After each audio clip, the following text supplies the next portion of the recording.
सदर कथा सत्य घटनेवर आधारित आहे. गाव म्हणजे शांतता, चुलीचा धूर, आंब्याचा सडा, बेटी कोलारू घर आणि रात्री चांदण्यात विहिरीच्या पाण्याला पडणारी एक पांढरीशी झाक. अशाच एका कोकणातील खेडेगावात मी म्हणजे निशा आणि चुलत भाऊ आदित्य व श्याम सुट्टीसाठी मामाकडे गेलो होतो. मामाचं घर नेहमीसारखं मोठं, अंगण मोकळं, झाडांनी वेढलेलं आणि घराच्या मागे एक जुनी विहीर. अजूनही ती वापरात होती, पण तीव्र शांततेत ती काहीशी भयानच वाटायची. मामाला अपत्य नव्हतं, त्यामुळे आम्ही गेलो की त्याला खूपच छान वाटायचं. मला फारच उत्साह आणि थोडी हट्टी आहे मी. मला आधीपासूनच भयकथा, आत्मा, प्लॅन्चेट यांचं विलक्षण आकर्षण. कुठेही गेलं तरीही काहीतरी वेगळं शोधायचं हेच डोक्यात. आम्ही मामाकडे पोहोचलो. घरात सर्व मोठे मंडळी, काही माझघरात, काही गप्पा मारण्यात व्यस्त होते. आम्ही सर्व भावंड घरात बसून कंटाळलो होतो. संध्याकाळचे 7 वाजत आले होते. आम्ही अंगणात बसलो, गप्पा मारत बसलो होतो. मी अचानक बोलले, चला प्लॅन्चेट करूया. वेडी आहेस का? हे काही आपलं काम नाही. आदित्य कडाडला, पण मी काही ऐकणारी नव्हती. मी अंगणातच मातीवर चौकोन आखला, त्यात हो आणि नाही अशी अक्षर काढली आणि त्यावर एक कॉईन ठेवला. आजूबाजूला अंधार होता. अगं नको करायला, खरंच आलं तर काय करणार? श्याम बोलला. काही नाही रे येत. मी त्याला हसतच म्हणाले. आम्ही तिघं एकमेकांचे हात धरून बसलो. ऐका, काही जाणवलं तरी कोणी एकमेकांचे हात सोडून उठायचं नाही. आम्ही प्लॅन्चेटला सुरुवात केली. मी विचारलं, इथे कोणी आहे का? पण काहीच हालचाल नाही, काहीच घडलं नाही. असंच परत मी एकदा विचारलं, पण समोरून काहीच प्रतिसाद येत नव्हता. बघा, म्हटलं होतं ना, असं काहीच नसतं. सर्वजण आपल्याला मुद्दाम घाबरवतात. आदित्य म्हणाला, थांब, एकदा मी करून बघतो. इथे कोणी आत्मा आहे का?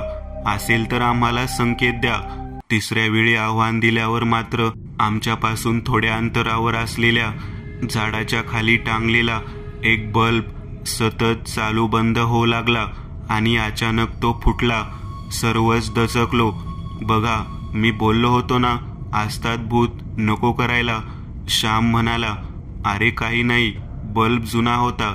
आदित्य म्हणाला, खरं तर आम्हाला दोघांना पण भीती वाटत होती, पण कोणालाच स्वतःचा इगो दुखवून द्यायचा नव्हता.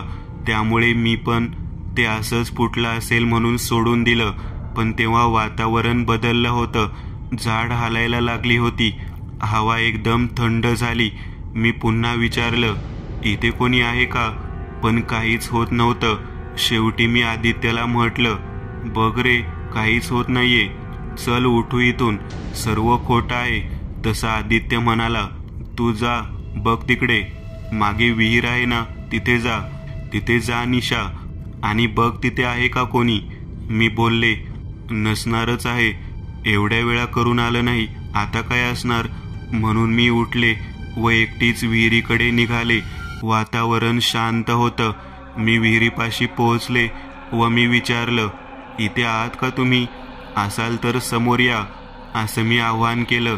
तसं आजूबाजूची गर्द झाड वेगाने हलू लागली व चंद्राच्या प्रकाशात मला विहिरीतून बाहेर येणारी एक आकृती दिसली. तशी मी खूप घाबरले व झपझप पाऊल टाकत मी परत आपल्या भावापाशी जात होती. जवळपास फक्त 15 पावलांचं अंतर होतं. ते मला दिसत आहेत. भाऊ मला बघत आहेत. मी चालत होते, पण अंतर कुठे कमी होते. मी चालताना तर दिसते, पण अंतर कापलं जात नव्हतं. श्याम म्हणतोय, अगं जरा पटपट चाल की. अरे हो रे, असं मी बोलत होते, पण मी काही केल्या तिथे पोहोचत नव्हते. मला एव्हाना कळलं होतं, खरंच इथे कोणी आहे. ते शेवटी 20 मिनिट चालून मी तिथपर्यंत पोहोचले. खरं तर अंतर फक्त 2 मिनिट एवढंच होतं, पण मला विहिरीपासून परत पोचायला एवढा वेळ लागला हे भयंकरच आहे. मी पुन्हा बसले व मी सांगितलं, मी एक आकृती पाहिली, चल आपण थांबू, इथे नको करायला. श्याम हे सर्व ऐकून खूप घाबरला होता, पण उठू पण शकत नव्हता. आदित्य बोलला, काही प्लॅनचेट बंद करायचं नाही. त्याला आता चेव चढला होता. त्याने परत आवाहन केलं, तुम्ही इथे आहात तर हो म्हणा. तसं तो कॉईन होवर गेला. तशी आमचे चेहरे पांढरे पडले. खरंच असं बोलवून येतात हे मला पहिल्यांदाच समजलं होतं. बरं, तुम्ही मरून किती वर्ष झाली असं त्याने विचारलं. कॉईन 3 नंबरला गेला. म्हणजे 3 वर्ष आत्मा इथे आहे. मी डोळ्याने आदित्यला खुणावलं, बंद करूयात, बस झालं. सर्वांना भीती वाटत होती. ती भीती शब्दात व्यक्त होणार नाही. त्यात आदित्यला अजूनच चेव चढला. त्याने नको तो प्रश्न विचारला, तुमचा मृत्यू कसा झाला? अंगण हादरू लागलं. क्षणभर आता काही आमचे खरे नाही वाटलं. आदित्य परत बोलला, तुमचा मृत्यू नैसर्गिक झाला असेल तर 1 वर जावा आणि तुमचा खून झाला असेल तर 2 वर. हे ऐकून आमचे हातपाय कापू लागले. पण तरीही धीराने आम्ही बसलो. तो कॉईन हळूहळू 2 नंबरवर गेला. आमच्या काळजात धस झालं. मी बोलले, तुम्ही आता जावा. पण कॉईन 9 वर गेला. श्याम बोलला, म्हणजे आता तर आपण पुरते अडकलो. आदित्य बोलला, तुम्ही आम्हाला त्रास देणार आहात का? कॉईन आधी होवर गेला, नंतर 9 वर. त्यांना मज्जा पण वाटत होती आणि भीती. अचानक मामीने आवाज दिला, चला जेवायला. तसे या सर्वांनी आपण हा खेळ आता थांबवू असं बोलत ते अंगणात मातीने काढलेला प्लॅनचेट पुसला व आतमध्ये जेवायला निघून गेले. जेवले. रात्री गप्पा मारत झोपी गेले. हे प्लॅनचेट वगैरे त्यांना काही गंभीर वाटलं नाही. सकाळी ते उठले, आवरत होते. एक माणूस सतत घराभोवती फिरत होता. मला आधी वाटलं पाहुणा आहे, पण तसं काहीच नव्हतं. तो मामी मामा कोणालाच दिसत नव्हता. मी आंघोळ करून आले तेव्हा पण तोच माणूस मला परत दिसला. मी विचारलं, दादा तुम्हाला काही हवं आहे का? तो थंड आवाजात बोलला, तो कालचा मुलगा कुठे आहे? मला तो हवा आहे. मला आधी समजलं नाही, पण मी सहज खाली पाहिलं. त्या माणसाचे पाय उलटे होते. काळजात धस झाले. मला कळून चुकलं होतं. तो खेळ संपला नव्हता. मी प्रचंड घाबरले. मी थरथर कापत होती. माझ्या तोंडून शब्द फुटत नव्हते. मी बोलले, आदित्य, अरे तो माणूस भूत आलंय, तुला शोधतय. आदित्य बाहेर आला व बोलला, दादा तुम्हाला काय हवंय माझ्याकडून? अहो मला जरा पाणी हवंय. विहिरीतील घेऊ का? हो घ्या ना. आदित्य बोलला, पण त्यासाठी मला कळशी हवी. ताईंना बोलवा जरा घेऊन. आदित्यने मला हाक मारली, कळशी घेऊन ये. मी आदित्यला सांगत होती, भूत आहे हा. पण आदित्य बोलला, अगं वेड्यासारखं काय ग बोलते? बघ नीट, पाय सरळच आहेत. चला मला पाणी द्या विहिरीचं. असं बोलून आम्ही दोघे विहिरीकडे निघालो व आमच्या मागून माणूस चालत होता. विहिरीपाशी पोहोचत आल्यावर आदित्यला काहीतरी आठवलं म्हणून तो मागे फिरला आणि तो माणूस व मी दोघेच विहिरीपाशी गेलो आणि विहिरीजवळ पोहोचला आणि त्याने क्षणात विहिरीत उडी मारली. मी भीतीने किंचाळले. आदित्य, माझा आवाज ऐकून सर्वच विहिरीपाशी आले. मी घामाने भिजली होती. हृदयाची धडधड स्पष्ट ऐकू येत होती.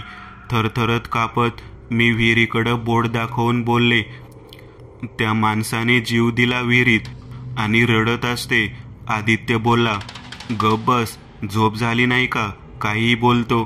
त्याने विहिरीत वाकून पाहिलं. कोणीच नाहीये त्यात, काहीही बोलू नकोस. तो मला नको म्हणत असताना बळबळ विहिरीपाशी घेऊन गेला व त्यात डोकावून पाहायला लावलं. बघ, काही आहे का? मला त्या माणसाचे फुगलेले सडलेले शरीर पूर्णपणे दिसत होतं. अरे दिसत नाही का तुला? ते शरीर तिच्याकडे हास्य नजरेने बघत होतं. मी तिथेच कोसळले. मामा बाहेर गेला होता. त्याला आल्यावर घडलेला प्रकार सांगितला व काल रात्री प्लॅनचेट केलं तेही सांगितलं. मामा खूप चिडला. हे काय केलं? तुम्हाला काय गंमत वाटते का सर्व? मी तापाने फनफनले होते. मला सतत तोच माणूस दिसत होता. मामा त्या रात्री 12 वाजता श्याम, आदित्य व मला घेऊन परत त्या विहिरीजवळ कंदील घेऊन गेला. त्या प्रकाशात आदित्य पाहिलं आणि त्याचं काळी झालं. तेच कालचं प्लॅनचेट चौकोन होता. त्यांनी तो मिटवला होता व मागून त्याच्या कानात आवाज आला, खेळ तुम्ही अर्धवट सोडला, तो संपवणार मी. हे ऐकून आदित्य भीतीने कापू लागला. मामाने विहिरीला कुंकू वाहिले, हार वाहिला व बोलला, हे गणू, चूक झाली पोरांची. लहान आहे, त्यांना भूत प्रेत आत्मा समजत नाही. त्यांना तुला दुखवायचे नव्हतं. त्यांना माफ कर र गण्या. त्यांना सोड, ते असं परत करणार नाही. असं बोलून मामांनी विहिरीत मटण व रक्त टाकले. हो, चुकलं आमचे. आम्ही परत असं करणार नाही. असं आम्ही हात जोडून पाया पडून माफी मागू लागलो. तसा आवाज घुमला, जातोय मी परत. कोणत्या आत्म्याला भावनिक त्रास देऊ नका. त्याच्या जगात त्यांना वावरू द्या. असं बोलून ते प्लॅन्चेट तिथून गायब झालं व विहीर पूर्ववत झाली. हळूहळू माझा ताप उतरला. मामांनी आम्हाला सांगितलं की तो आत्मा 3 वर्ष इथेच आहे. आम्ही दर अमावस्येला नारळ व मटण देतो. तो आम्हाला काहीच त्रास देत नाही. नाही म्हटलं तरी गावात अजून सावकार पद्धत असते. कर धन्य दिलं नाही की सावकार काहीही करू शकतो. गण्याची 5 एकर जमीन त्याला हवी होती. गण्याने नकार दिला. तेव्हापासून सावकार गण्याला त्रास देत एके रात्री गण्याला दारू पाजून मागच्या अंगाला विहिरीपाशी नेलं आणि कागदावर त्याचा अंगठा घेत होते.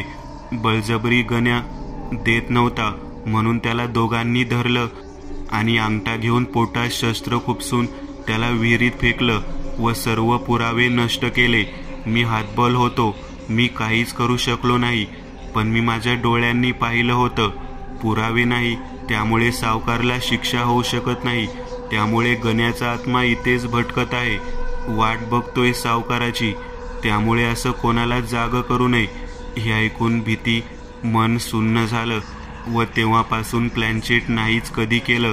त्या अनुभवाची भीती अजूनही मनात वास करत आहे. तेव्हापासून कधी असं आत्म्यांना बोलावणं पण नाही. आणि कधी कोणाला प्लॅन्चेट करायचा असेल तर त्यांना सांगितलं, पूर्ण खेळ संपवूनच, त्याच्याकडून परवानगी घेऊनच खेळ संपवायचा.